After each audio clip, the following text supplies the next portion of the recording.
വിശുദ്ധ ഷാർബേലിന്റെ മുഖത്തിന്റെ വെങ്കല ശില്പം സിഡ്നിയിൽ സ്ഥാപിതമായി. വിശുദ്ധ ഷാർബേലിന്റെ ലോകത്തിലെ തന്നെ ഏറ്റവും വലിയ സ്മാരക വെങ്കല ശില്പമാണ് സിഡ്നിയിലെ പഞ്ച്ബൗളിലുള്ള സെന്റ് ഷാർബേൽസ് മൊണാസ്ട്രിയിൽ സ്ഥാപിതമായത്. 2026 ജനുവരി 22 വ്യാഴാഴ്ച ദിവ്യകാരുണ്യ ഘോഷയാത്രയോടെയായിരുന്നു പ്രതിഷ്ഠാകർമ്മങ്ങൾ നടത്തപ്പെട്ടത്. 900 കിലോഗ്രാം ഭാരവും 4 മീറ്ററിലധികം ഉയരവുമുള്ള ഈ സുപ്രധാന കലാസൃഷ്ടി ഭക്തിയുടെയും പ്രാർത്ഥനയുടെയും ആത്മീയ അടയാളമായി കാണുന്നുവെന്നും ഇത് വിശുദ്ധ ഷാർബേലിന്റെ എളിമയുള്ള ജീവിതത്തെ പ്രതിഫലിപ്പിക്കുന്നുവെന്നും സംഘാടകർ പറഞ്ഞു. ശില്പത്തിന്റെ മഹത്വമല്ല, മറിച്ച് ആഴത്തിലുള്ള ഒരു ആത്മീയ അടയാളമായി ഈ ശില്പം വർത്തിക്കുമെന്ന് സംഘാടകർ ഊന്നിപ്പറഞ്ഞു. ഈ ശില്പം വിശുദ്ധ ഷാർബേലിന്റെ എളിമയുടെയും പ്രാർത്ഥനയുടെയും ദൈവത്തോടുള്ള സമ്പൂർണ്ണ വിധേയത്തോടുമുള്ള ജീവിതത്തെ പ്രതിഫലിപ്പിക്കുന്നുവെന്ന് ഓസ്ട്രേലിയയിലെ മോണോറൈറ്റ് ഓർഡറിന്റെ secretary father Antony L Casey പറഞ്ഞു. ജനുവരി 22 വിശുദ്ധ ഷാർബേലിന്റെ മധ്യസ്ഥതയാൽ സംഭവിച്ച രോഗശാന്തികളിലൊന്നായ നോഹാദ് ഷാമിയുടെ രോഗസൗഖ്യത്തെ അനുസ്മരിക്കുന്ന ദിനമാണ്. 1898 വിശുദ്ധ ഷാർബേലിന്റെ മരണത്തിനു ശേഷം വിശുദ്ധന്റെ മധ്യസ്ഥത വഴി 130 രാജ്യങ്ങളിലായി 30,000-ലധികം അത്ഭുതങ്ങൾ സംഭവിച്ചു. വിശുദ്ധന്റെ ജീവിതം വിശ്വാസികളുടെയും അവിശ്വാസികളുടെയും ജീവിതത്തെ ഒരുപോലെ സ്പർശിച്ചു. പ്രാർത്ഥനയ്ക്കും മാനസാന്തരത്തിനും ദൈവത്തിന്റെ രോഗശാന്തി കൃപയിലുള്ള വിശ്വാസത്തിനുമുള്ള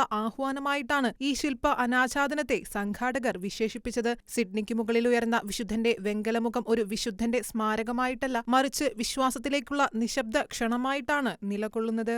ഇന്റർനാഷണൽ ഡെസ്ക്, ഷിക്കൈന ന്യൂസ്.